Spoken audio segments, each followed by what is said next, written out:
kemudian istirahat, lalu pemaparan materi ketiga terkait penaksiran BMN berupa kendaraan bermotor, kemudian kuis dan penyerahan hadiah, kemudian foto bersama dan penutup. Baik Bapak Ibu, mari kita bersama-sama menyanyikan lagu Indonesia Raya. Kepada Bapak Ibu kami mohon untuk berdiri.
Yang 100 PPKN yang hafal semua ya.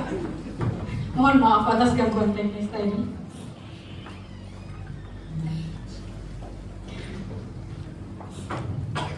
Baik Bapak Ibu, sebelum kita melanjutkan acara hari ini, mari kita bersama-sama berdoa untuk memohon kelancaran dan keberkahan rangkaian kegiatan kita di pagi hari ini. Doa kami persilakan.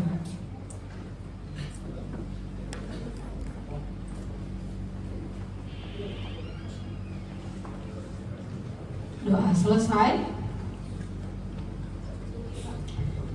Agenda berikutnya, mari kita bersama-sama menyimak sambutan dari Kepala KPKNL Parepare. Kepada Bapak Rafi kami persilakan.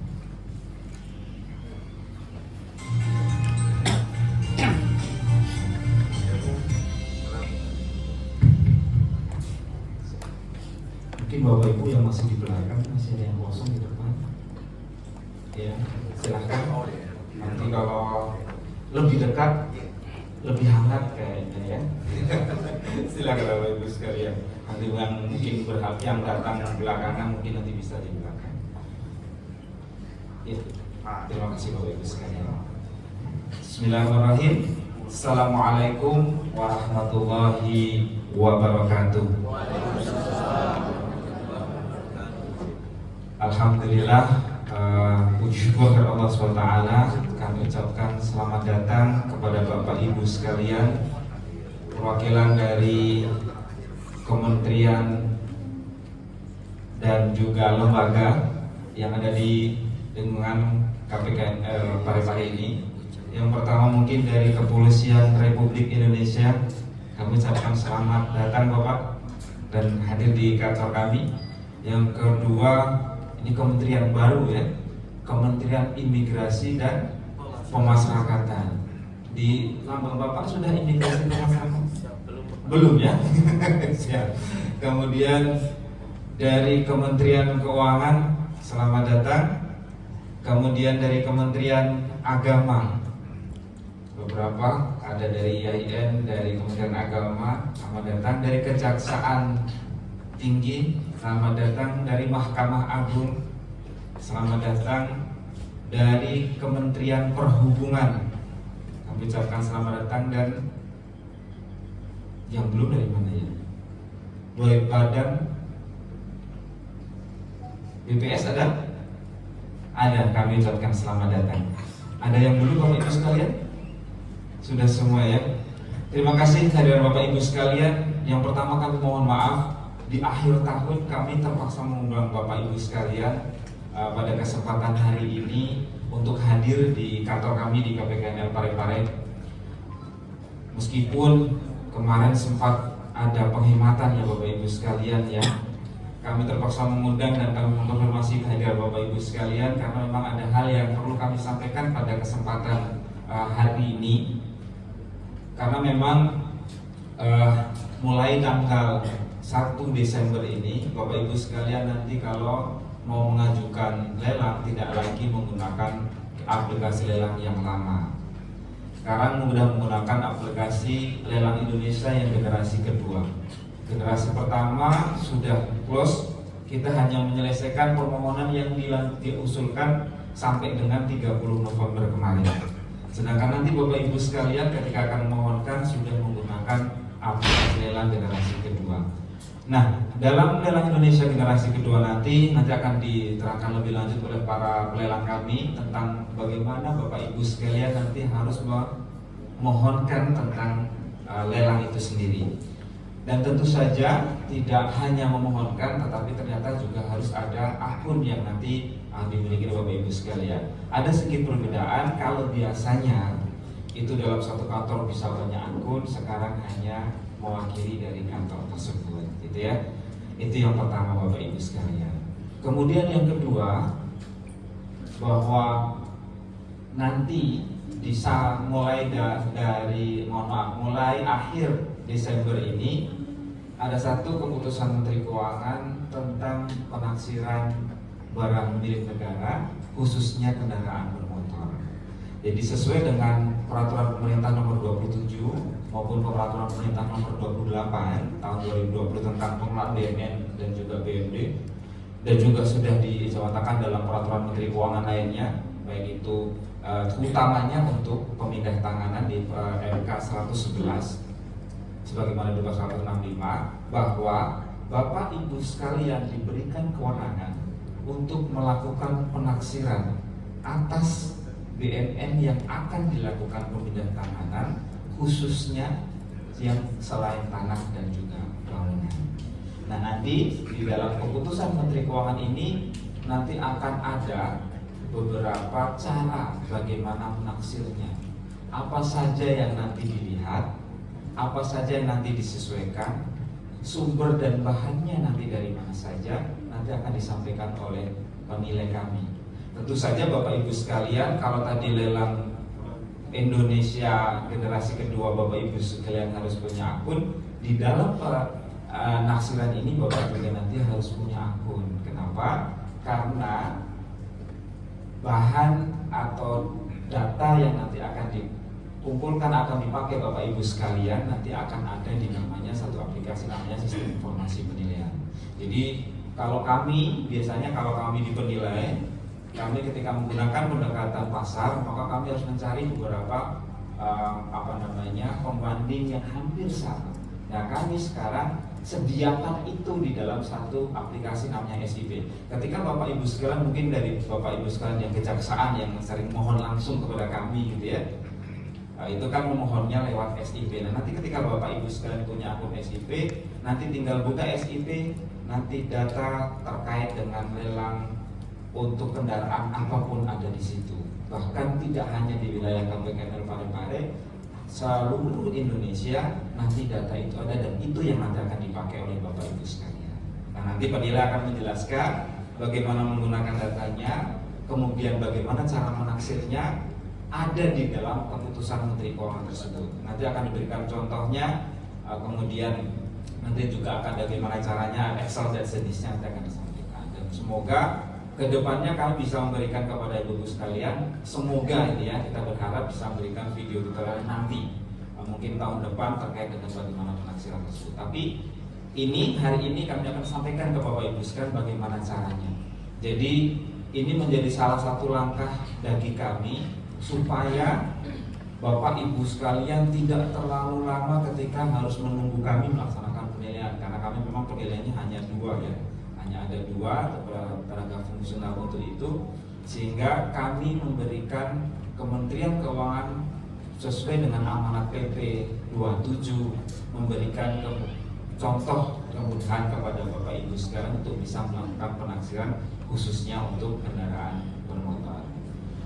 Dan Bapak Ibu sekalian tentunya terkait dengan pengelolaan BUMN hari ini nanti mungkin akan dilakukan kembali refresh terkait dengan pemanfaatan barang milik negara. Ya, jadi kalau kita bicara tentang pemanfaatan nanti akan dijelaskan lebih lanjut oleh Bu Aisyah di sana nanti terkait dengan apa saja sih sebenarnya pemanfaatan BUMN, apa saja yang bisa dimanfaatkan, jenisnya apa saja. Mungkin Bapak Ibu sekalian sering kenal kalau di sini pemanfaatan BUMN seringnya adalah sewa, gitu ya. Nah, apakah sewa itu aja pemanfaatan? Ternyata banyak pemanfaatan. Mungkin di KSOP Garongkong ada yang hadir di sini, ada ya. Di KSOP itu telah melaksanakan pemanfaatan tidak hanya sewa, tapi ada juga kerjasama pemanfaatan dengan melakukan pemanfaatan atas aset tanahnya yang kemudian dilakukan kerjasama pemanfaatan bersama teman-teman dari Perindo untuk digunakan sebagai pelabuhan. Nah ini contoh ya, sebagai salah satu contoh. Masih banyak lagi pemanfaatan lainnya, termasuk nanti kalau Bapak Ibu sekalian mungkin kalau ternyata ada aset yang bisa digunakan untuk penyedia infrastruktur atau mungkin bangun serah guna nanti juga akan bisa di sana. Nah, nanti juga dalam 3 sesi nanti juga akan dilakukan monitoring dan evaluasi terkait dengan pengelolaan BUMN. Nanti silahkan karena hari ini bersama-sama kita berkumpul di sini untuk saling bercerita, gitu ya, saling ngobrol tentang bagaimana pengelolaan BUMN. Semoga kegiatan Tudang sebelum Macarita BUMN ini tidak hanya ada di akhir tahun 2024. Kami berharap ini nanti menjadi kegiatan rutin di tahun-tahun selanjutnya, di bulan-bulan selanjutnya, meskipun tidak pasti harus berkumpul dalam satu ruangan. Kita berkumpul, kita bercerita, kita ngobrol, tentu tidak hanya berkumpul dalam satu ruangan, tapi kita bisa ngobrol, berkumpul dan bercerita dalam satu frame yang sama, gitu ya, dengan menggunakan online, gitu. Dan Bapak Ibu sekalian, kembali kami ulangi apa yang telah saya sampaikan di awal. Kami mohon maaf telah mengundang Bapak Ibu sekalian di akhir tahun, dan kami mohon maaf bahwa ruangan ini tidak cukup representatif untuk Bapak Ibu sekalian karena memang ruangan kami terbatas, dan ini pun belum kami undang seluruh satuan kerja.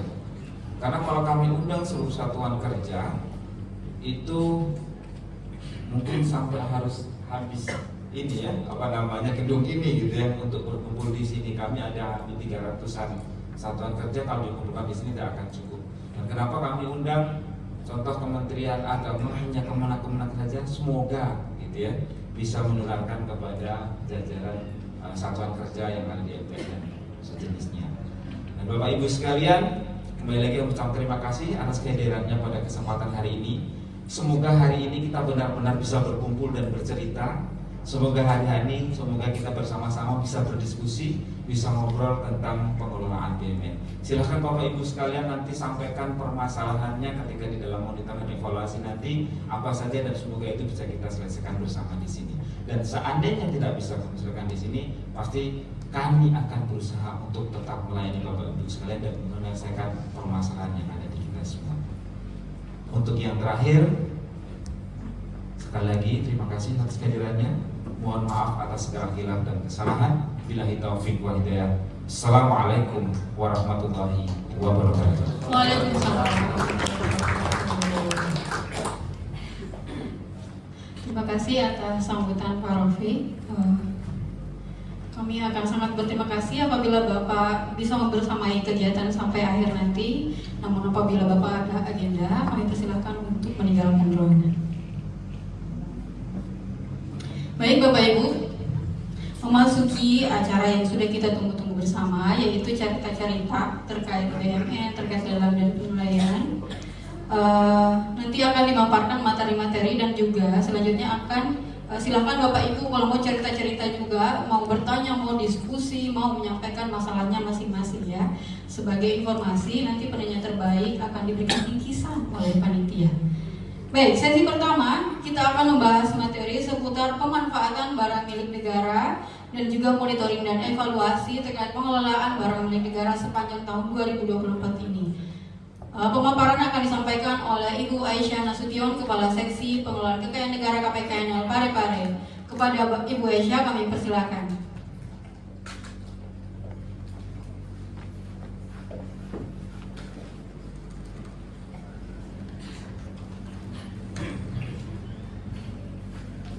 Ya. Langsung aja nih. Ya. Bismillahirrahmanirrahim. Assalamualaikum warahmatullahi wabarakatuh. Selamat pagi. Selamat pagi. Kalau di Polri itu sering pagi gitu ya Pak ya. Kita teriak 3 kali ya Bapak ya, biar nggak terlalu serius ya. 1, 2, 3. Pagi. Oke, terima kasih. Baik. Mohon izin Pak Kepala KPKNL Parepare, Pak Rofik, saya di sini berdiri untuk bercerita. Kalau bahasa Bugis ya namanya ya, apa tadi tuduh sipulung macarita BMN. Kalau saya itu orang Sumatera Utara, orang Batak ya, agak mirip-mirip. Kalau di saya itu namanya marcarito. Nah tadi kemarin pada saat teman-teman itu bilang macarita, kok mirip ya sama bahasa saya ya, marcarito katanya. Marcarito itu berarti bercerita. Jadi ini Bapak Ibu bukan seminar ya, bukan satu arah gitu. Dan saya juga bukan dosen, bukan pengajar. Ini saya hanya menyampaikan apa yang mungkin saya ketahui lebih dulu ya. Jadi harapannya dengan forum kali ini kita buat santai sekali ya, tidak terlalu serius. Jadi settingan tempatnya pun oleh teman-teman itu dibuat sesantai mungkin, karena kita hanya bercerita gitu ya. Tapi bukan dongeng ya Bapak ya. Jadi harapan saya nanti kalau saya bercerita Bapak jangan tidur ya, karena saya tidak mendongeng. Kita cerita santai tentang pengelolaan BMN. Nah, seperti tadi yang disampaikan oleh Pak Rofik, hari ini ada 3 tema yang akan kita bahas terkait BMN, yaitu pengelolaan BMN dari segi pemanfaatan ya. Kemudian yang kedua terkait portal lelang generasi kedua gitu ya, karena Bapak Ibu sangat sering sekali ketika mau menghapuskan barang, mau lelang lewat mana ya gitu ya. Kalau dulu itu masih berkasnya fisik dan itu diajukan secara persuratan biasa, sekarang sudah bersifat online. Dan yang ketiga tadi yang disampaikan oleh Pak Rofik, kemudahan ketika menghapuskan. Terkadang dari satker itu susah nih untuk menaksir gitu ya, susah untuk memberikan nilai gitu ya, karena opini nilai itu sekarang itu diambil oleh teman-teman penilai pemerintah maupun penilai publik.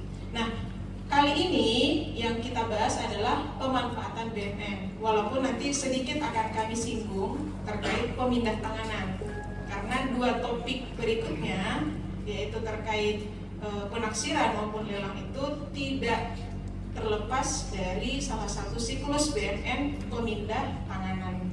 Baik, nah saya berapa menit ini Mbak Hikmah? Ya, asumsinya 3 jam lah ya. Nah, kita berbicara hari ini tentang 3 topik ya. Nanti nah, kalau berbicara BMN gitu ya, berbicara BMN ini bukan barang yang sekali jadi ya. Kalau penganggaran tahun berjalan selesai gitu ya. Kalau BMN it's a one cyclus gitu ya. Itu sebuah siklus yang tidak terpisah dari satu tahap ke tahap berikutnya. Ya. Jadi kalau Bapak sudah mengadakan BMN, catat nggak boleh diam. ya, itu sebuah siklus. Barang itu sudah diadakan, sudah dicatat, sudah digunakan. Apakah didiamkan? Tidak. Nah, itu siklus itu akan berputar sampai barang itu sudah tidak digunakan dan sudah tidak dicatat oleh Bapak Ibu melalui mekanisme penghapusan. Nah, kita mulai yang pertama. Ini adalah siklus BMN. Nah, sebelum masuk ke siklus BMN, saya boleh tanya ya? Boleh ya Pak ya?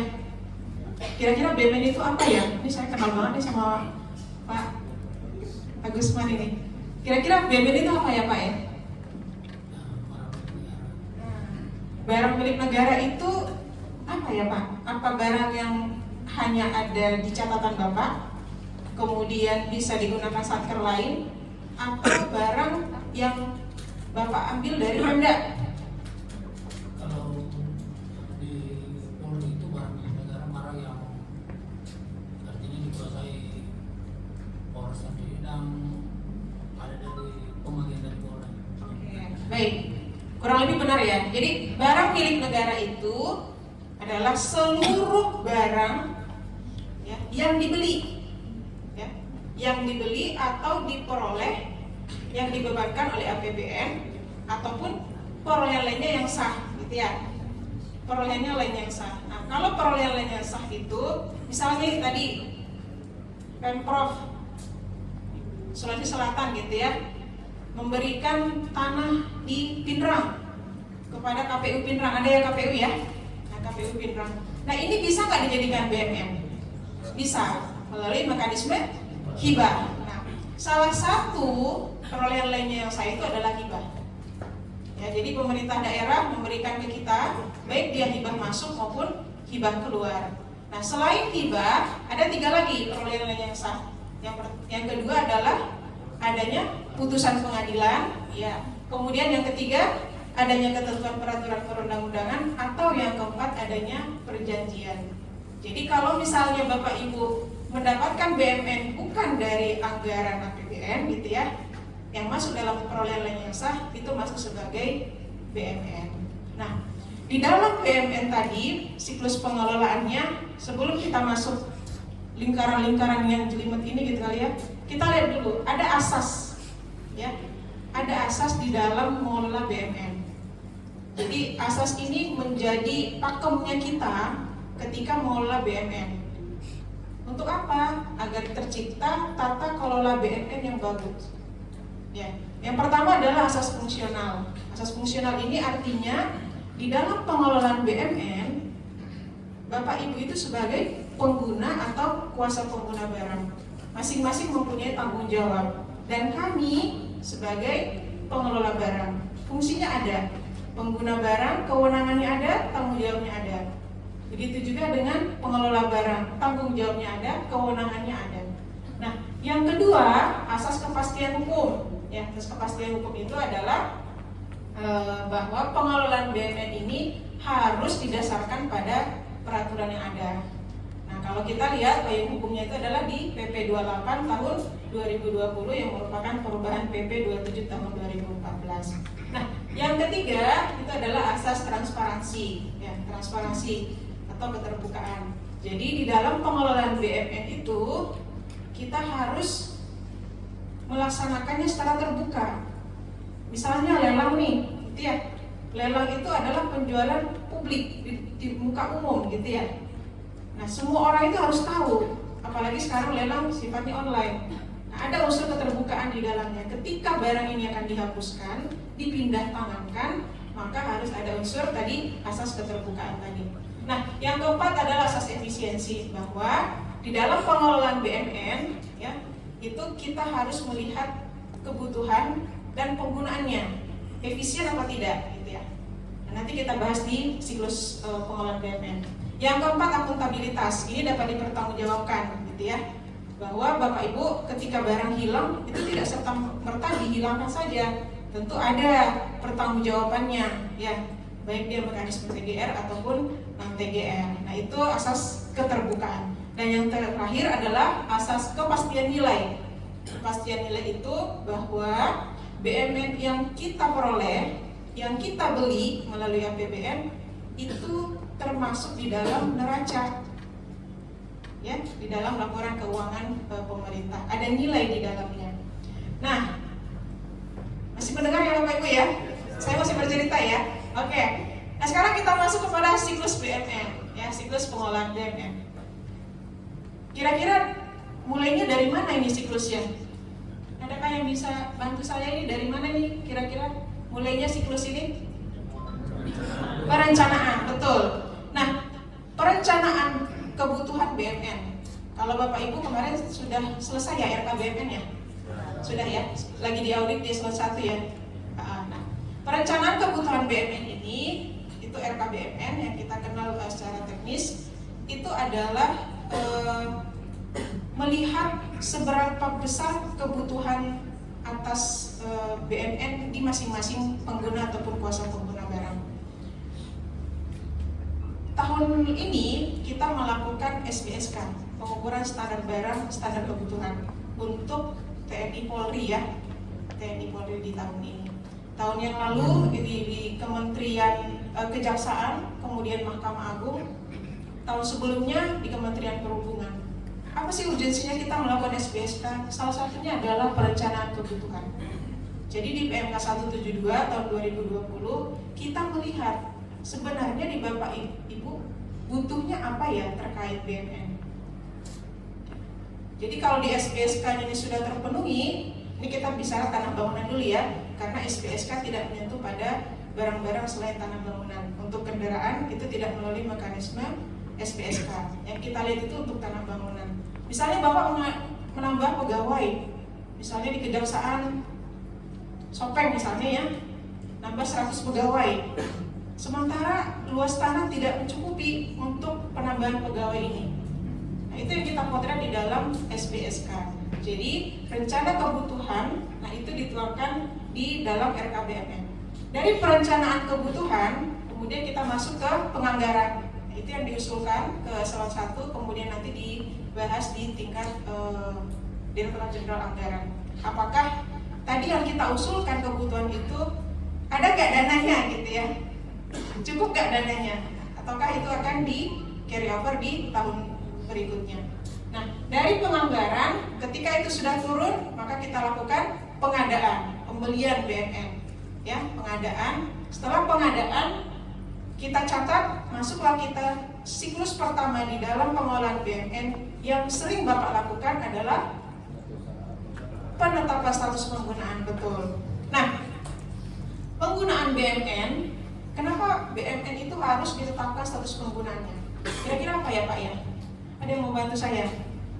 Kenapa BMN yang sudah kita beli, kita catat, itu harus ditetapkan statusnya?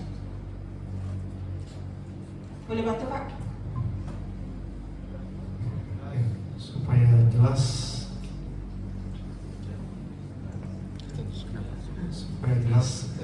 kepemilikannya. Ya, betul. Jadi sebenarnya ketika kita mengadakan BMN, kita tetapkan status penggunaan, itu udah memasuki asas kepastian hukum. Ya.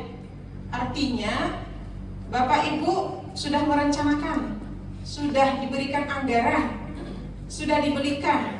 Nah, untuk melegalisasi bahwa aset itu digunakan oleh kita, makanya dilakukanlah penetapan status penggunaan. Nah, penggunaan sekarang PMK terbaru itu PMK 40 tahun 2024 ya, yang terbit seingat saya bulan Juni ya. Yang sebelumnya itu PMK 246 tahun 2014. Nah, sekarang di penggunaan, kalau dulu PMK 246 yang junto PMK 78 2018, kita mengenal penggunaan itu hanya 4 ya. Penggunaan itu hanya ada 4. Yang pertama, penetapan status penggunaan ya. Yang kedua, penggunaan yang dioperasionalkan oleh pihak lain ya. Yang ketiga, penggunaan sementara, dan yang keempat adalah alih status.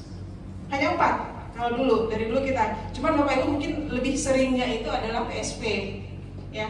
Ketika barang itu sudah diperoleh, 6 bulan setelah diperoleh itu harus di PSP kan, diajukan PSP-nya ke pengguna atau pengelola barang, tergantung pada nilai perolehannya. Untuk barang-barang yang punya dokumen kepemilikan, penetapan status penggunaannya harus kepada pengelola barang ya. Kalau dia yang tidak punya dokumen kepemilikan dan nilainya paling maksimal 100 juta, maka itu di pengguna barang ya. Kalau lebih dari 100 juta itu masuk kepada pengelola barang. Nah, kita bercerita tentang penggunaan dulu ya. Penggunaan tadi salah satunya adalah penetapan status penggunaan. Di kami ada tahun lalu dan tahun ini ada aset yang diklaim oleh dua pihak, sama-sama dua kuasa pengguna barang. Ya, saya nggak usah menyebutkan satkernya ya, satker A dan satker B. Nah, ketika kita lakukan kajian, apa yang pertama kami lakukan? Yaitu aset ini sudah ditetapkan status penggunanya atau tidak. Itu urgensinya penetapan status. Artinya Bapak Ibu sudah punya legalitas untuk menggunakan aset ini secara tusi. Nah, namun perkembangan jalan, gitu ya, perkembangan di lapangan, ketika memang aset ini sudah ditetapkan juga secara status penggunaan, makanya di PMK terbaru ada satu unsur di dalam penggunaan yang belum pernah diatur di PMK sebelumnya, yang disebut dengan penggunaan bersama. Jadi nanti mungkin di lain kesempatan kami akan cerita di PMK 40 ya 2024 ada yang disebut dengan penggunaan bersama. Artinya aset tadi yang dicatat oleh dua pengguna barang itu bisa sama-sama digunakan. Tinggal nanti kita tetapkan siapakah pengguna barang kolaborator, siapa pengguna barang eminennya. Ya. Gitu ya. Nah, itu penetapan status pengguna. Itu penggunaan. Yang kedua tadi adalah penggunaan yang dilakukan dioperasionalkan oleh pihak lain. Itu pihak-pihak ketiga, di mana mungkin aset Bapak Ibu bisa digunakan oleh BUMN gitu ya, tanpa mendapatkan PNBP di dalamnya. Ini masuknya rezim penggunaan. Nanti baru kita masuk kalau memang itu ada PNBP di dalamnya, kita pakai pemanfaatan. Nah, selain tadi dioperasional pihak lain, yang ketiga adalah penggunaan sementara. Ya. Jadi kalau aset Bapak Ibu yang belum digunakan untuk tusi dan bisa digunakan oleh kementerian lain tanpa menarik imbalan, itu bisa dilakukan penggunaan sementara dengan jangka waktu tertentu. Dan yang keempat adalah alih status penggunaan. Nah, kalau alih status itu ketika aset itu sudah tidak digunakan oleh pengguna atau kuasa pengguna barang dan itu dialihkan kepada pengguna atau kuasa pengguna barang yang lain. Itu alih status dengan kementerian yang berbeda. Nah, itu tahap yang di penggunaan. Sekarang kita masuk ke tahap pemanfaatan ya. Nah, ini yang topik yang akan kita bahas nanti panjang lebar 3 jam ke depan mengenai pemanfaatan BMN. Kalau BMN itu sebenarnya digunakan untuk tusi ya, diadakan untuk tusi. Kalau ada kementerian lain, pengguna atau kuasa pengguna barang membutuhkan barang BMN tersebut, itu bisa tadi dialih statuskan dari pengguna yang A ke pengguna yang B. Itu ya. Jadi yang pertama itu kita lihat dulu apakah seluruh kebutuhan dari KL itu sudah terpenuhi. Yang pertama, kalau memang sudah terpenuhi, ternyata ada BMN yang bisa mendukung tusi sehingga mendapatkan penerimaan negara di dalamnya, itulah kita lakukan pemanfaatan. Ya. Jadi pemanfaatan itu adalah pendayagunaan BMN, ya, mendayagunakan BMN agar BMN itu optimal. Jadi ada fungsi budgeter di dalamnya ya. Ada fungsi budgeter, artinya ada penerimaan negara yang bisa kita ambil dari pemanfaatan BMN tersebut. Ingat ya, jadi pemanfaatan ini kalau sudah terpenuhi tusinya dan itu ternyata punya nilai, bisa kita manfaatkan. Itulah pemanfaatan BMN. Nah, setelah pemanfaatan BMN, kita mengenal ada yang disebut dengan penilaian. Ya, penilaian ini kepentingannya apa? Pertama untuk pemanfaatan nanti dan juga untuk pemindah tanganan ya. Kalau Bapak Ibu juga meminta bantuan teman-teman penilai pemerintah di KPKNL untuk mengajukan penjualan melalui lelang ya. Nah, penilaian nanti kalau di hari ini kita tidak bahas penilaian dalam arti luas gitu ya. Nanti lebih spesifik untuk penafsiran BNN-nya. Setelah penilaian, kita masuk pada siklus berikutnya adalah pengamanan. Ya, pengamanan aset.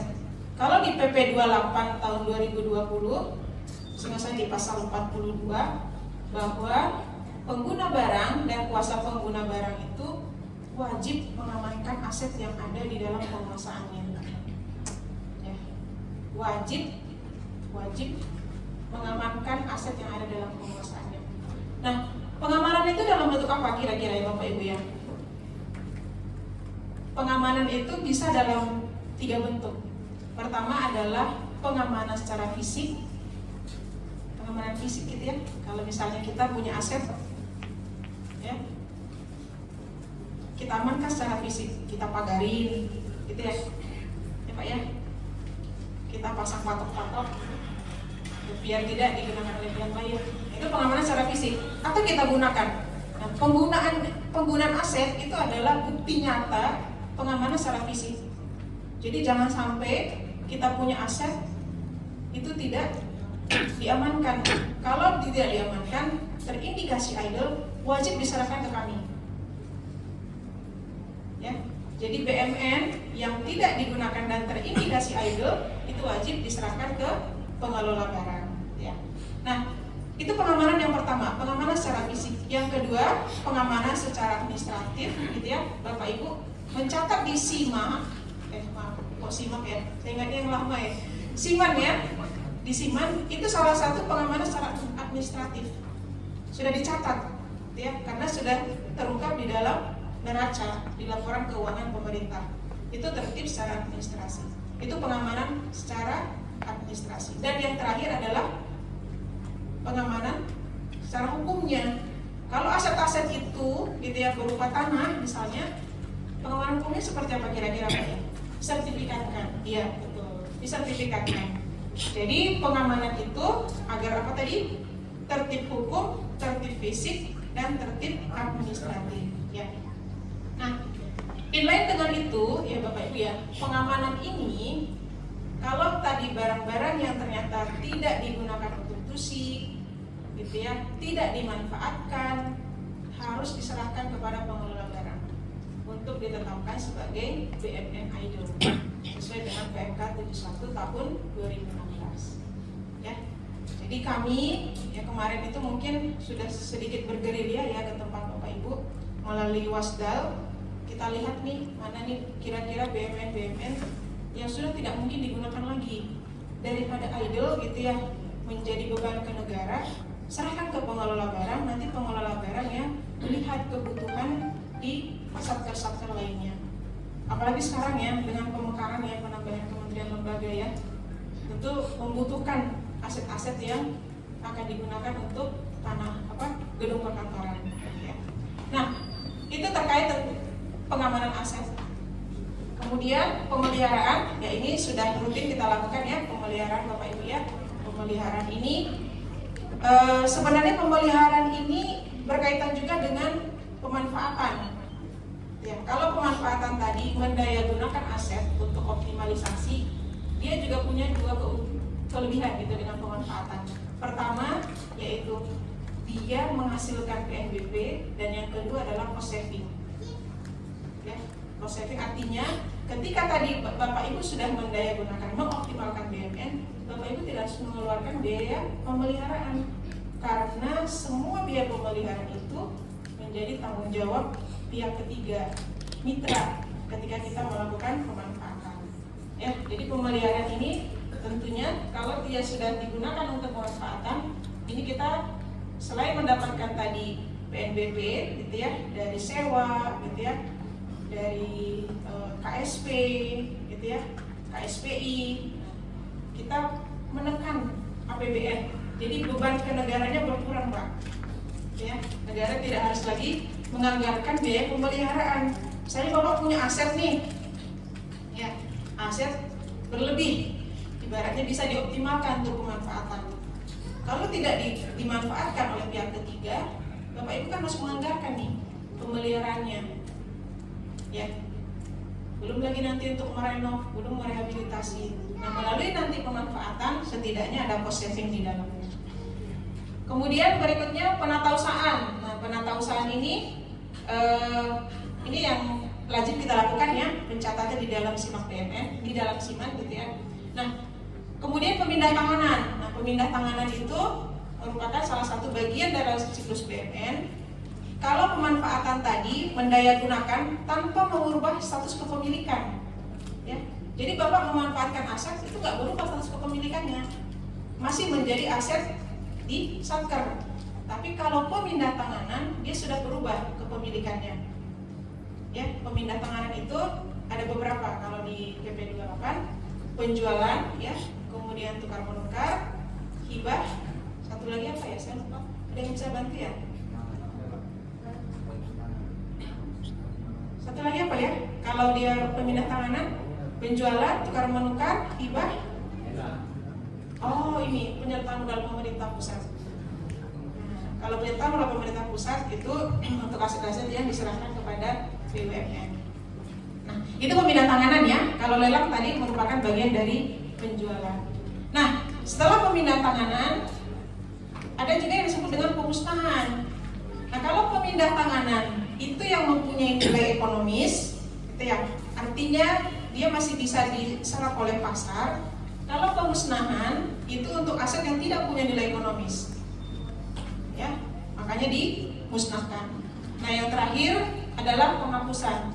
Seluruh kegiatan-kegiatan ini, baik dia tadi pemindah tanganan maupun pemusnahan, itu merupakan bagian dari kegiatan penghapusan. Menghapuskan itu tidak hanya menghapuskan secara fisik, ya, menghapuskan secara pencatatan itu juga bagian dari penghapusan sesuai dengan PMK 83 tahun 2016. Oke, sampai sini bisa terinfo ya Bapak Ibu ya ceritanya ya. Baik, itu baru siklus. Lanjut Mbak Daya. Ini lewatin aja. Lanjut. Nah, latar belakang di dalam pemanfaatan ini itu kita mengenal ada perubahan peraturan perundang-undangan ya. Tadi sudah kami sebutkan ada PP 28 tahun 2020 yang merupakan perubahan dari PP 27 tentang pengelolaan barang milik negara dan barang milik daerah. Kemudian ada peraturan Presiden nomor 32 tentang pembiayaan infrastruktur melalui hak pengelolaan terbatas. Nah, ini dasar hukumnya, kemudian diadopsi gitu ya, diadaptasi dengan kondisi di lapangan bahwa sekarang ini gitu ya, aset-aset yang marketable itu tidak hanya diserap oleh koperasi gitu ya. Aset-aset strategis seperti tadi yang disampaikan KSOP Garongkong gitu ya. KSOP Garongkong itu sudah kerjasama dengan mitra BUMN, Pelindo, yang ternyata itu menghasilkan kontribusi ke negara cukup besar ya, yang tahun 2,7 miliar ya Pak ya. Dan itu naik sekitar berapa persen per tahun Pak? 5% per tahun. Bayangin Pak, negara itu dapat kontribusi tetap gitu ya, PNBP dari kegiatan skema pengelolaan melalui KSPI ya. Nah, di dalam pemanfaatan itu kita melihat dengan adanya konsep sekarang pemanfaatan menggunakan PP 28 tahun 2020 ada tata kelola pemerintahan yang baik ya, good governance-nya, kemudian ada efektivitas dan efisiensi di dalam pengelolaan BUMN, kemudian mengoptimalkan penerimaan negara dan mendukung tadi perkembangan dalam dunia usaha. Kita menyerap kebutuhan-kebutuhan di lapangan bahwa tidak hanya gitu ya, sekarang itu sudah berkembang itu government to corporate gitu ya, G2C gitu ya. Jadi kerjasama badan usaha dengan pemerintah. Kemudian ada perbaikan tata kelola dan pemanfaatan BUMN di mana di PP 28 ini, kalau di sebelumnya di PP 27 kita hanya sampai bank BGS, BSG, sewa, pinjam pakai, KSP, BGS, BSG.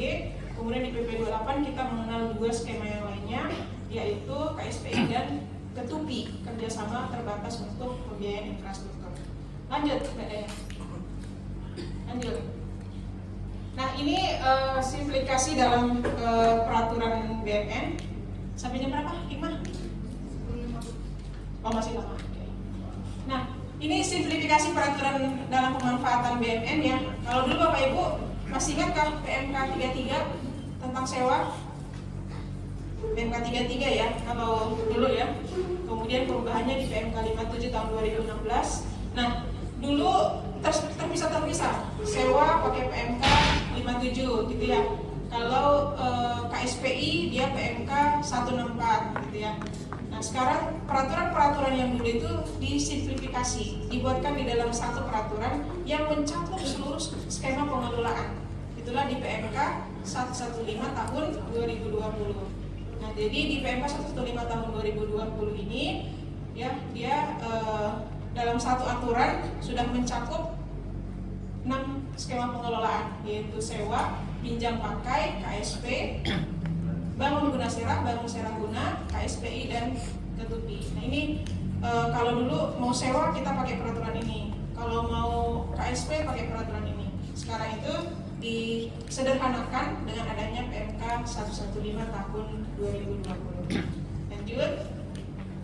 Nah, kita masuk ke pemanfaatan gitu ya. Gambaran umum tentang pemanfaatan. Ada beberapa prinsip-prinsip di dalam pemanfaatan ya. Yang pertama, dia dapat dilakukan pemanfaatan apabila dia tidak mengganggu tusi ya.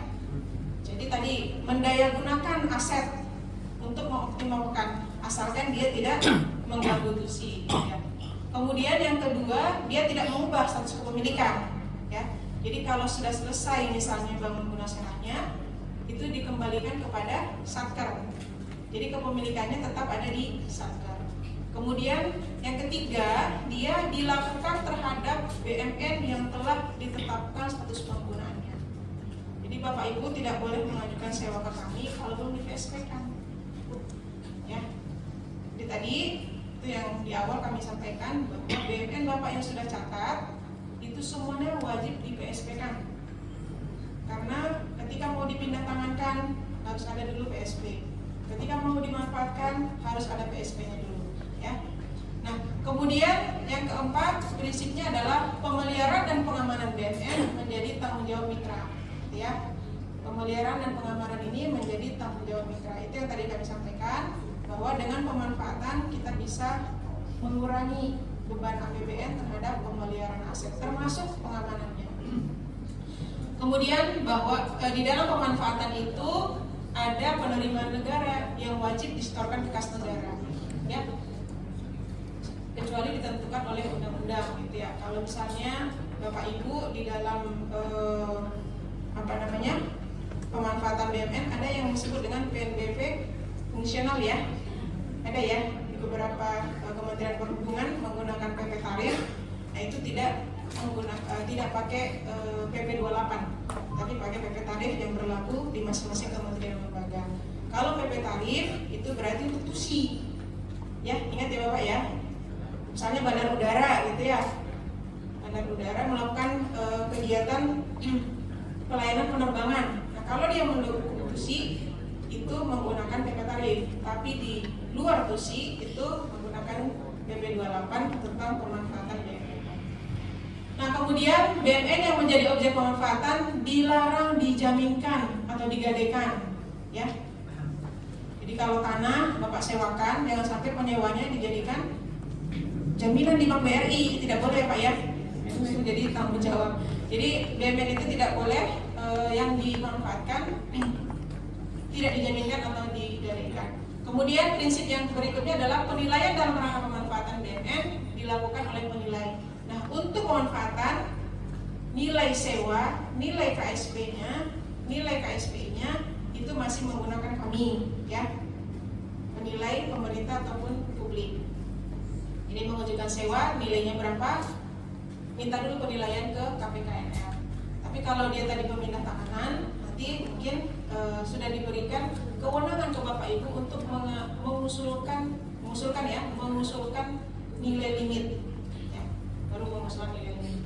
Nah, kemudian berikutnya pengelola barang dapat memberikan bantuan dan dukungan dalam rangka penyiapan pemanfaatan BMN. Ya, ini untuk yang ketupi ya biasanya ya, karena kalau di kita sih prakteknya belum ada ya, kalau di daerah ya. Ini untuk aset-aset strategis PSN gitu ya, strategis nasional. Karena di ketupi itu dia menggunakan BLU bersama dengan Bappenas. Nah, kemudian berikutnya pemanfaatan dapat dilakukan dalam rangka pendirian infrastruktur. Oke, nah ini prinsip-prinsip yang harus kita pahami ya di dalam pemanfaatan BMN. Nah, kita masuk pada skemanya, gitu ya. Ini kami rangkum skema-skema di dalam pemanfaatan BMN, gitu ya, yang kita coba potret perbedaannya apa saja. Karena skemanya banyak ya, tadi ada 6 ya skemanya. Nah, kita lihat perbedaannya dilihat dari satu unsur mitranya, ya, ini mitranya. Yang kedua adalah objeknya, objek BMN-nya apa. Yang ketiga adalah jangka waktunya.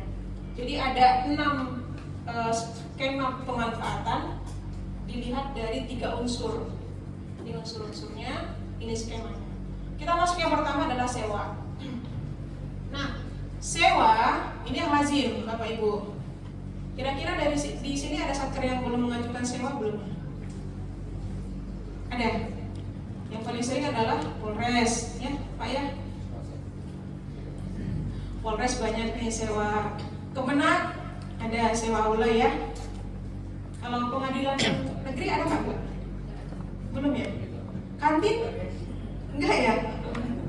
Kejaksaan? Belum ya Pak ya. BPS? Ada mengajukan sewa? Enggak ada ya. KPU? Enggak ada. Sewa mobil bisa nggak Bu? Nah, nanti kita bahas sewa mobilnya. Nah, kita lihat pertama sewa. Mitranya siapa nih sewa? Ini yang lazim ya di kita lakukan ya. Karena aset-aset kita adalah aset yang umum ada di beberapa satker, bukan aset spesifik. Jadi ini sangat mudah sekali kita pahami. Yang pertama adalah sewa. Sewa itu mitranya ada 1, 2, 3, 4. Pertama perorangan. Jadi kalau Bapak Ibu, ya ada kantin, tuh ada ibu-ibu ingin menyewa. Sepertinya kalau saya bikin kantin di sini laku untuk makan siang. Boleh perorangan. Cukup lampirkan KTP dan NPWP. Itu kalau perorangan. Kalau dia badan hukum, ya badan hukum itu wajib melampirkan KDART. Badan hukum yang merupakan bisnis itu harus ada TDP, tanda daftar perusahaan. Jadi izin usaha lah ibaratnya ya. Nah, kalau sewa mitranya bisa perorangan, bisa BUMN atau BUMD, kemudian badan usaha lain atau unit penunjang pemerintah. Objeknya apa? Tanah, bangunan, dan selain tanah bangunan. Jadi bisa. Jadi Bapak kalau punya ambulans gitu ya, mau disewakan, bisa Pak. Daripada mangkrak gitu ya, bisa disewakan. Nah, jadi tanah bangunan atau selain tanah bangunan. Kemudian jangka waktunya, ini harus diperhatikan. Jangka waktunya maksimal 5 tahun. Maksimal 5 tahun jangka waktunya. Kalau dulu itu 3 tahun ya. Nah, sekarang maksimal 5 tahun jangka waktu sewa dan bisa diperpanjang 1 kali. Jadi maksimal 10 tahun. Jadi Bapak Ibu kalau misalnya punya koperasi, punya kantin, mau disewakan, monggo. Ya tidak ribet gitu ya. Kalau misalnya per tahun harus bikin lagi permohonan sewa ke KPKNL, boleh langsung 5 tahun. Ya, asalkan penyewanya sanggup gitu ya. Jangan sampai kita paksakan sewa 5 tahun, ternyata dia nggak sanggup juga bayar 5 tahun gitu ya. Nah, jadi sewa itu jangka waktunya maksimal 5 tahun dan dapat diperpanjang 1 kali. Yang kedua skemanya adalah pinjam pakai. Nah, kalau tadi sewa gitu ya, sewa itu pemanfaatan di mana kita mendapatkan imbalan berupa uang tunai. Ya. Jadi sewa itu menghasilkan uang Pak. Jadi dapat imbalan uang tunai tanpa merubah tadi status kepemilikan. Nah kemudian yang kedua skemanya adalah pinjam pakai. Nah kalau pinjam pakai nggak ada uang Pak di dalamnya. Ya, namanya juga pinjam. Ya, pinjam pakai. Nah skema pinjam pakai mitranya itu adalah pemerintah daerah ataupun pemerintah desa. Ya, jadi kalau Bapak punya hubungan baik dengan Pemda, gitu ya, Pemdanya nggak punya aset, kita aset berlebih, gitu ya, tidak digunakan untuk tusi, kita manfaatkan, menjaga hubungan baik dengan Pemda, bisa dipinjam pakai tanpa ada imbalan di dalamnya. Tapi tanggung jawab pengamanan dan pemeliharaan berada di Pemdanya. Ya, jadi nanti aset ketika itu selesai dipinjam pakaikan, nggak boleh dalam keadaan rusak berat, dikembalikan dalam kondisi baik ketika kita serahkan kepada Pemda. Pinjam pakai loh Pak ya, jangan sampai dikuasai. Pinjam pakai, ingat ya Pak ya.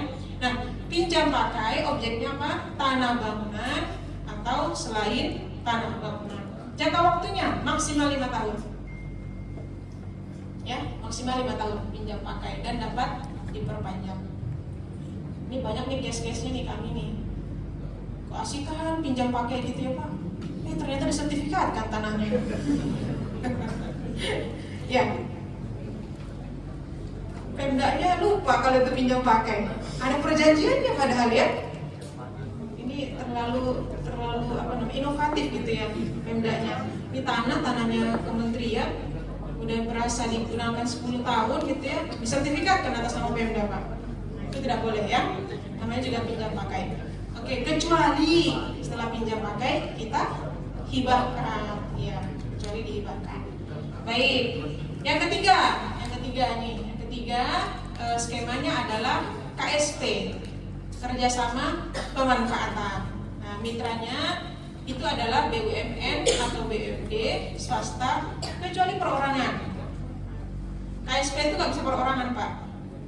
Ya, dia harus BUMN atau BUMD maupun swasta. Nah, kalau KSP itu ya pemanfaatan, tujuannya itu apa? PNBP. Semata-mata tujuannya PNBP karena pemerintah tidak punya anggaran yang cukup. Jadi ini merupakan alternatif di dalam pembiayaan. Ya, KSP. Jadi ini pure memang untuk mencari penerimaan negara kalau KSP. Makanya di dalam KSP itu kita kenal nanti ada yang disebut dengan kontribusi tetap, ada namanya profit sharing. Ya. Nah, KSP itu objeknya adalah tanah dan atau bangunan maupun selain tanah bangunan. Jangka waktunya 30 tahun. Dapat diperpanjang 30 tahun. Karena ini adalah pure bisnis, ya artinya fokusnya itu adalah penerimaan, gitu ya. Dan ini melibatkan perusahaan bukan perorangan dan konteksnya adalah bisnis. Kita tidak bisa jangka waktunya pendek Pak. Jadi mitra itu belum balik modal, kita udah berhenti. Nah ini kan nggak pas gitu ya. Nah, makanya jangka waktunya adalah 30 tahun.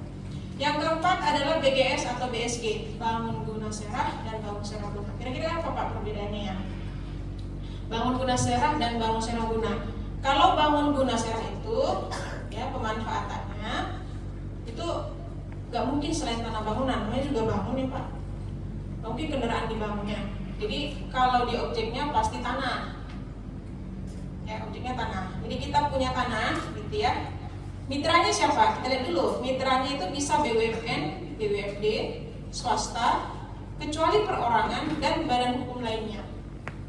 Pemda bisa nggak Pak? Kira-kira?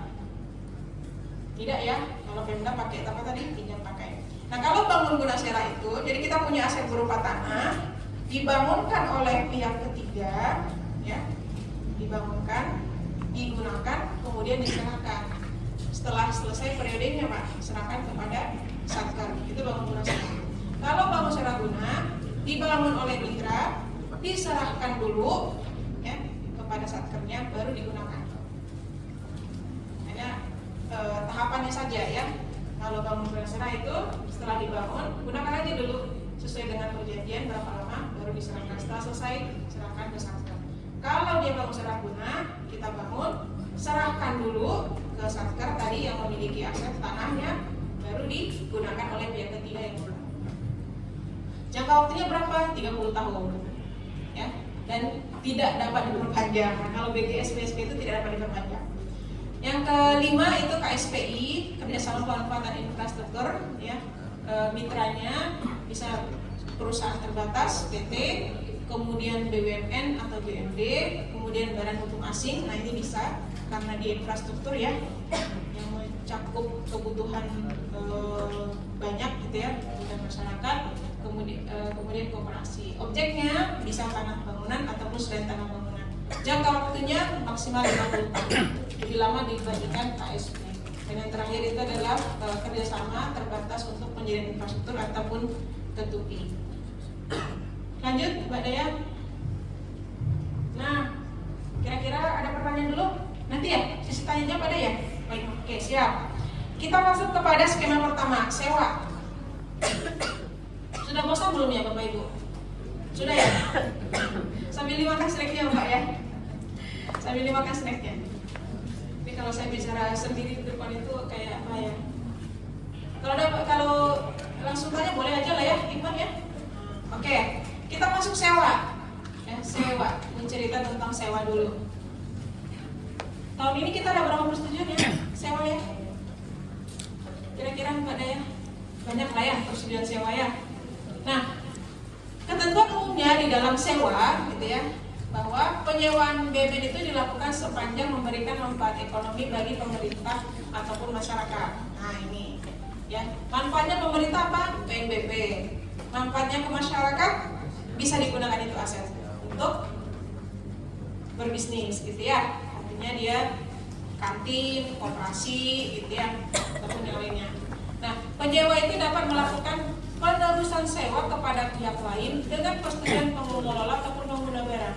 Jadi misalnya Bapak Ibu ya, di awal permohonan sewa penyewanya Ibu A gitu ya, kantin misalnya, ajukan ke KPKNL, KPKNL memberikan persetujuan sewa jangka waktu misalnya 1 tahun, maksimal 3 bulan setelah surat persetujuan dari kami keluar, Bapak Ibu kan wajib membuat perjanjian sewa menyewa dengan si Ibu A tadi. Di pertengahan jalan si Ibu A ini prestasi mundur, saya nggak sanggup lagi Pak mengajukan meneruskan sewanya, ternyata omset saya nggak mencukupi untuk bayar uang sewa lagi, karena mungkin bayar sewanya per bulan gitu ya, setahun tapi dia bayarnya per bulan. 3 bulan pertama lancar, 7 bulan berikutnya tidak lancar. Apakah bisa diteruskan sewanya oleh pihak lain? Digantikan? Bisa dengan mengajukan kepada pengelola barang. Dan ini harapan kami Bapak Ibu, tolong nanti di perjanjian sewa menyewa agak dibuat ikatan yang lebih pasti lagi dengan penyewanya ya. Dibuatkanlah klausula yang setidaknya ketika itu tidak bisa dijalankan ya, itu bisa dilaksanakan di lapangan ya. Oke. Nah, berikutnya selama masa sewa, objek sewa itu dapat diubah bentuknya dengan ketentuan tidak merubah konstruksi dasar ya, diatur dalam perjanjian sewa, dan objek sewa itu wajib dikembalikan ke dalam kondisi baik dan layak fungsi. Nah ya, ini dari prinsip umum lah ya, bahwa si penyewa bisa merubah bentuknya tanpa mengubah konstruksi gitu ya. Misalnya dipercantik, Bapak punya lahan parkir misalnya, kayaknya space ini bisa dibuatkan bangunan untuk kantin misalnya, boleh ya, tanpa merubah konstruksi awal dari lahan parkir tersebut. Nah, secara teknis ini kita lihat bahwa objek sewa itu dapat ditawarkan melalui media pemasaran oleh pengelola ataupun pengguna barang maupun mitra. Jadi kalau misalnya Bapak Ibu aula kan kita belum tahu siapa penyewanya ya, karena dia insidentil. Ya, kadang tiba-tiba ada ibu-ibu dharma wanita mau menggunakan ini aula, atau misalnya ada yang aula yang digunakan untuk pernikahan, nah, itu insidentil ya. Kalau memang belum ada penyewanya, itu tetap bisa dimohonkan kepada kami, ya. Nanti kita berikan persetujuan sewa, dan bisa juga dipasarkan. Di kami itu ada lelang hak menikmati. Nah, itu bisa. Jadi pemasarannya bisa menggunakan lelang, gitu ya. Misalnya Bapak Ibu ada aula yang ingin disewakan, bisa. Nanti kita mengajukan lelang, namanya lelang hak menikmati. Nanti kalau teknisnya ditanyakan nanti ke teman-teman pelelang ya. Nah, kemudian ada tarif pokok sewa. Ya. Tarif pokok sewa itu berupa daftar tarif pokok sewa yang ditetapkan pada awal tahun oleh pengelola. Nah, Nah ini kewenangannya masih di Ibu Menteri gitu ya, untuk menetapkan daftar tarif pokok sewa. Itu kalau misalnya nanti Bu Menteri sudah menyetujui, itu bisa digunakan di masing-masing satker, misalnya aset-aset yang umum disewakan seperti ATM. Ya, kan kalau ATM kan dia identik ya Pak ya, setiap daerah pasti sama ya, luasannya sama gitu ya, fungsinya, gitu ya. Nah itu mungkin bisa menjadi salah satu bagian dalam daftar tarif pokok sewa. Yang ketiga, besaran sewa itu dapat digunakan sebagai nilai limit terendah pada lelang hak menikmati. Oke. Nanti teknisnya kalau memang kita menggunakan salah satu pemasaran karena belum ada calon penyewa dengan mengajukan lelang itu, nilai sewa itu merupakan nilai terendah, gitu ya. Seperti kita melakukan lelang gitu ya. Nilai limit itu adalah nilai terendah. Bisa naik karena pada prinsipnya lelang itu adalah meningkat gitu ya. Nah kemudian yang keempat, pembayaran uang sewa itu dilakukan sekaligus secara tunai sebelum ditandatangani perjanjian. Nah ini penting nih, harus kita tahu itu Bapak Ibu, bahwa Bapak Ibu sebelum melakukan perjanjian sewa menyewa dengan penyewa mitra, pastikan dulu bahwa mitra dan calon penyewa ini sudah menyetorkan kas negara. Jangan berperjanjian dulu baru kita bayar dulu baru dibuatkan perjanjian sewa menyewa. Oke. Nah, kemudian berikutnya bahwa penyewaan BUMN ini harus dituangkan di dalam perjanjian yang ditandatangani oleh pengelola barang maupun pengguna barang dengan jangka waktu paling lama 3 bulan setelah terbitkan. Kalau misalnya bulan Maret misalnya yang sudah keluar persetujuan sewa, berarti April, Mei, Juni sudah harus ada perjanjian sewa menyewa. Bapak Ibu lupa atau misalnya mitranya juga tidak berniat baik lagi untuk mengajukan sewa, tapi tiba-tiba datang di bulan Agustus, kira-kira gimana Bapak Ibu? Masih kita lanjut sewanya? Tidak ya, karena persetujuan sewa itu sudah batal demi hukum. Jadi yang sudah lebih dari 3 bulan setelah surat persetujuan kita keluar, itu sudah tidak bisa digunakan kembali. Kalau mau menyewa setelah lewat 3 bulan, ajukan permohonan sewa yang baru. Ya, Bapak Ibu ya. Ada dari Yayan Parepare? Mana Mbak Isa? Oh iya, oke. Seperti Parepare ya, Yayan Parepare ya, BSI ya kemarin ya. Nah, sudah lebih dari 3 bulan. Kita ajukan lagi kembali ya Pak ya, permohonan sewanya. Baik, lanjut. Nah, ini tarif sewa. Tarif sewa. Kalau sewa itu nilainya menggunakan penilaian KPKNL. Oke. Nah, tarif sewa yang ada di surat persetujuan KPKNL, ya, persetujuan sama Menteri Keuangan, formulanya itu adalah tarif pokok dikali faktor penyesuaian. Tarif pokok ini itu adalah nilai yang dihasilkan oleh penilai pada saat ke lapangan. Ya, jadi permohonan Bapak Ibu nanti penilai turun, ya, dia menggunakan biasanya pendekatan pasar, gitu ya, menghasilkan opini nilai berupa nilai wajar sewa, itu baru nilai wajar. Nanti akan di kami di PKN, sesi PKN akan menganalisa nilai wajar itu. Dilihat subjek hukumnya, siapa penyewanya. Ada faktor penyesuai di dalamnya. Faktor penyesuai dikalikan dengan tadi hasil penilaian oleh teman-teman penilai, itulah tarif pokok sewa. Nah, faktor penyesuaiannya ini ada 2 unsur ya. Yang pertama, kita lihat kegiatan usahanya, dan yang kedua kita lihat periodisitasnya, periodenya ya. Nah, yang pertama kita masuk dulu faktor penyesuaian dari segi kegiatan usaha. Ada 3 ya kegiatan usaha. Pertama adalah bisnis, yang kedua adalah non bisnis, dan yang ketiga adalah sosial. Nah, kalau dia penyewanya itu untuk kegiatan usaha bisnis, pasti faktor penyesuaian 100%. Nggak ada diskon, ya Bapak ya. Jadi kalau misalnya teman-teman penilai turun ke lapangan, ketemu nilai wajar sewanya 1 juta, kalau dia betul-betul penyewanya bisnis, gitu ya, sewanya 1 juta, tidak ada faktor penyesuaian. Oke, nah itu kalau kegiatannya adalah bisnis. Kalau dia non bisnis, ya, dia punya faktor penyesuaian dengan range 30 sampai 50%. Ini dari mana? Nggak saya ngasih Pak ya. Ini dari PMK, ya, bukan kami yang kasih. Ini PMK 115. Kalau dia sosial, faktor penyesuaiannya 2,5%. Kecuali, nah ini ada pengecualian ini. Untuk bisnis tadi, gitu ya. Kalau dia pemohonnya adalah koperasi, Bapak Ibu ada koperasi nggak?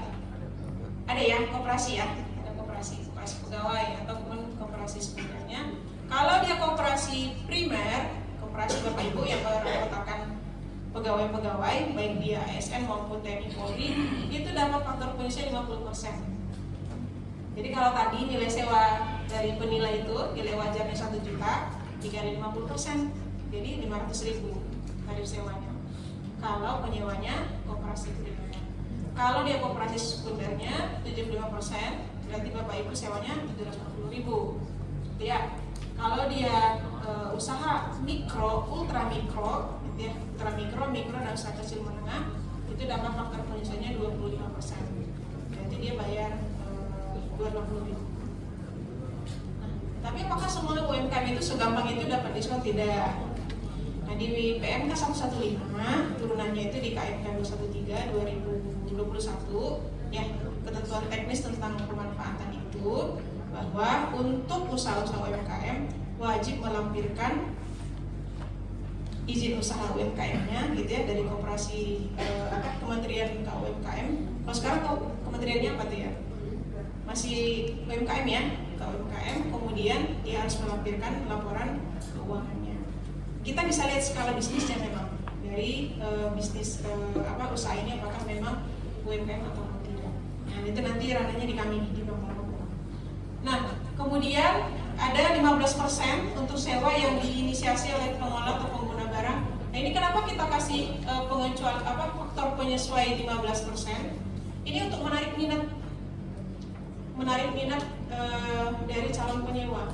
Misalnya Bapak Ibu udah memikirkan kira-kira ini aset ini sebenarnya bisa disewakan ini, tapi nggak ada yang mau menyewa gitu ya. Ngobrol lah dengan calon penyewa, sanggup tidak gitu ya. Sebenarnya nggak sanggup Pak, ya, tapi nanti kita bantulah ini dengan ada inisiasi dari pengguna barang. Itu dapat nanti cukup buatkan surat pernyataan ya, inisiasi dari pengguna barang. Itu nanti kita analisa gitu ya, kita pertimbangkan untuk diberikan faktor penyesuaian sebesar 15%. Ya, kalau ada inisiasi dari pengguna atau pengelola barang. Dan yang kemudian salah satu pengecualian lagi adalah untuk sarpras pendidikan, ATK nih biasanya nih teman-teman Polri ya, ATK. Nah, karena ini memang untuk tujuannya adalah pendidikan gitu ya, bukan bisnis gitu ya, makanya kita berikan faktor penyesuaian diskonnya 90% Pak, jadi bayarnya cuma 10% ya, jadi cuma 100.000 untuk tarif pokok sewanya. Itu untuk kegiatan usaha. Dan terakhir untuk sosial itu faktor penyesuaiannya 2,5% untuk kegiatan-kegiatan sosial ya. Nah, itu faktor penyesuaian